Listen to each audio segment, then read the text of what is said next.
دو پیسے ہو گیا برقع اتار کے اس نے پھینک دیا. یہ معلوم ہوتا ہے کہ یہ تو مفلسی کو چھپانے کا ذریعہ تھا. 4 پیسے ہو, اچھے کپڑے پہنے ہوئے ہو, میک اپ صحیح کیا ہوا ہو, تو پھر برقعے کی کیا ضرورت ہے؟ اور میں نے شاید سنا ہے آپ کو, مجھ سے تو چند لڑکیوں نے یہ الفاظ کہے باقاعدہ.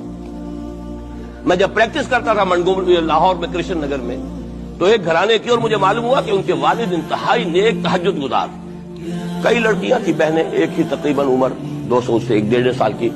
کبھی وہ آتی تھی کلینک میں میرے تو برقعے سمیت, کبھی آ رہی ہیں تو بغیر برقعے کے. میں نے پوچھا یہ کیا تماشا ہے آپ لوگوں کا, کبھی بغیر برقعے کے کبھی برقعے سمیت. صاف جواب دیا. میں ان کے الفاظ کوٹ اینڈ کوٹ میں ان کے الفاظ کوٹ کر رہا ہوں.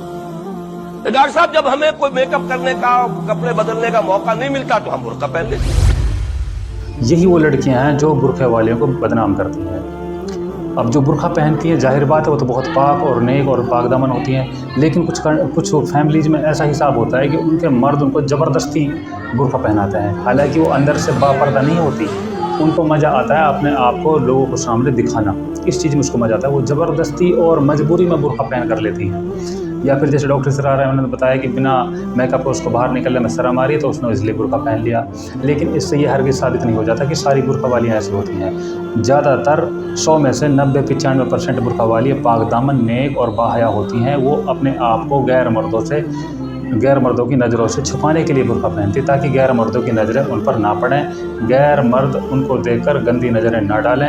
اور حضرت بی بی فاطمہ رضی اللہ عنہا کا جو طریقہ ہے اس طریقے کو اپنانے کے لیے, اللہ کے حکم کو ماننے کے لیے وہ برقعہ پہنتی ہیں, کیونکہ وہ بہت دیندار اور نیک عورت ہوتی ہیں. لیکن ایسا بالکل بھی نہیں ہے کہ اب ساری عورتوں کو آپ اس طرح سے دیکھنا شروع کر دیں. لیکن ہوتا ایسا ہے کہ اگر ان میں سے 1-2 ایسے نکل آئیں تو سب پر لوگ غلط ہی سوچنے لگ جاتے ہیں. تو آپ سب کے بارے میں غلط نہ سوچیں. لیکن ایسا بھی نہیں ہے آپ کسی پر ایسا اندھا ہو کر اعتماد کر لیں, کسی کی داڑھی ٹوپی دیکھ کر, کرتا پاجامہ دیکھ کر, نمازوں کو دیکھ کر یا پھر برقعے کو دیکھ کر آپ بالکل ہی اندھے ہو جائیں. جب تک آپ اس کو اچھے سے آزمائیں گے نہیں, دیکھیں گے نہیں, پرکھیں گے نہیں, آپ کو یہ چیز ظاہر نہیں ہوگی.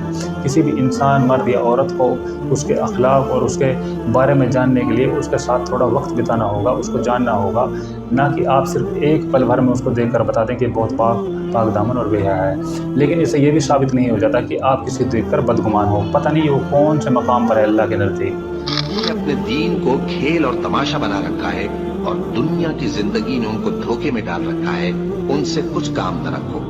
ہاں, اس قرآن کے ذریعے سے نصیحت کرتے رہو تاکہ قیامت کے دن کوئی اپنے اعمال کی سزا میں ہلاکت میں نہ ڈالا جائے. اگر آپ ہمارے ویڈیو میں نئے ہیں تو ہمارے چینل کو سبسکرائب کر لیجئے اور ویڈیو کو لائک ضرور کریں اور اپنی رائے کمنٹ باکس میں ضرور دیں. ملتے ہیں نیکسٹ ویڈیو میں. السلام علیکم.